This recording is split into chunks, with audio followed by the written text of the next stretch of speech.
Halo teman-teman semua, pada video seri persiapan menuju Olimpiade Sains Nasional IPA SMP ini, kali ini kita akan belajar tentang materi yang akan diujikan di Olimpiade Sains Nasional bidang IPA, dan kita akan belajar mulai dari awal sampai materi yang lebih kompleks. Nah, kali ini kita akan mempelajari salah satu basic matematika dasar yang digunakan dalam bidang fisika, yaitu tentang trigonometri. Apa sih itu trigonometri? Trigonometri adalah ilmu tentang perbandingan sisi-sisi pada segitiga. Nah, trigonometri ini nantinya akan sangat berguna sekali dalam analisis vektor, apalagi dalam gerak benda. Nanti ada gerak lurus berubah beraturan, kemudian ada dinamika, dan sebagainya. Itu akan sangat berguna jika kita paham trigonometri. Nah, di sini kita akan membatasi materi yang dipelajari, yaitu dalam cakupan sinus, kosinus, dan tangen. Sinus disingkat sin, kosinus disingkat cos, dan tangen disingkat dengan tan. Nah, mari kita tinjau segitiga siku-siku di sini. Ada sisi A, sisi B, dan sisi C. Apabila kita menamai sudut ini dengan peta, maka kita menyebut sisi A adalah sisi samping sudut, sisi C sebagai sisi miring, dan kemudian sisi B merupakan sisi di depan sudut theta. Nah, kita mengingat kembali dan mungkin teman-teman semua di sini sudah sangat hafal dengan rumus itu, yaitu rumus Pythagoras. C kuadrat sama dengan A kuadrat ditambah B kuadrat, atau C sama dengan akar A kuadrat ditambah B kuadrat. Nah, ini merupakan hubungan sisi-sisi pada segitiga ini. Nah, kemudian ada definisi untuk sinus, kosinus, dan tangen.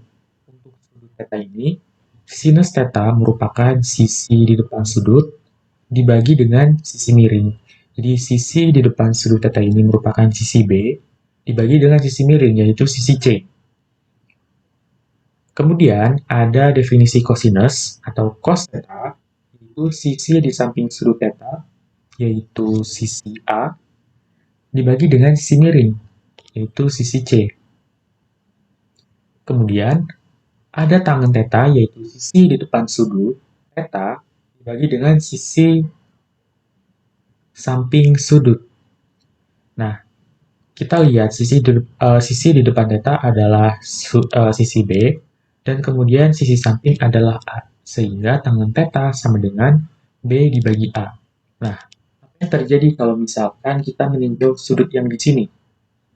Nah, jika kita meninjau sudut ini, misalkan kita beri nama sebagai alfa, maka kita bisa tuliskan sinus alfa sama dengan sisi di depan sudut alfa, yaitu A, dibagi dengan sisi miring, yaitu C.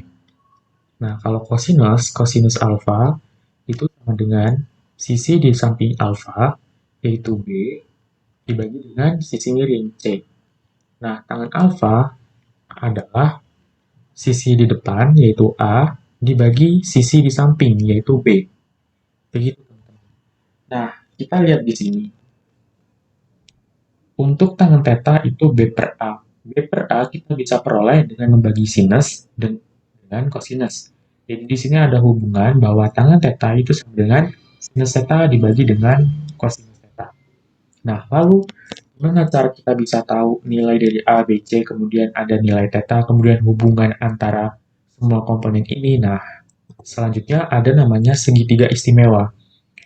Segitiga istimewa itu ada sudut 30 derajat, 60 derajat, 90 derajat, kemudian ada juga sisi yang sama kaki, dan di situ ada sudut 45 derajat, 45 derajat, dan 90 derajat. Ini merupakan pakem. Jadi ini sudah pasti nilainya seperti ini. Nah, jadi kalau misalnya kita terapkan, selanjutnya contoh sinus 30 derajat, yaitu sama dengan 1/2.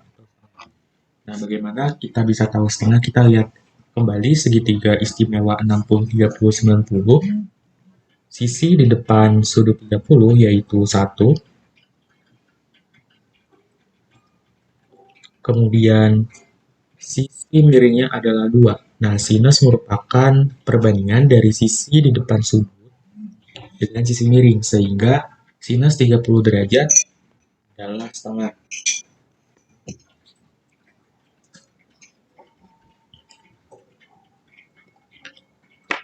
Selanjutnya, kosinus 60 derajat. Kosinus 60 derajat kita lihat sisi di samping sudut 60 yaitu 1 dan sisi miringnya adalah 2 sehingga kosinus 60 derajat sama dengan setengah. Selanjutnya contoh berikutnya tangan 45 derajat. Nilainya adalah 1. Nah, kita lihat di sini kita tinjau sisi di depannya yaitu 1 dan sisi di sampingnya 1. 1 per 1 sama dengan 1. Nah, kemudian ada sifat-sifat trigonometri, antara lain ada rumus jumlah dan selisih dan rumus sudut rangka. Bisa kita lihat bersama-sama, ada banyak sifat yang bisa kita tinjau untuk menyelesaikan berbagai masalah. Nah, itu tadi materi untuk trigonometri. Jangan lupa untuk dipahami karena akan sangat bermanfaat untuk mempelajari materi-materi selanjutnya. Sampai jumpa di seri video selanjutnya. Terima kasih.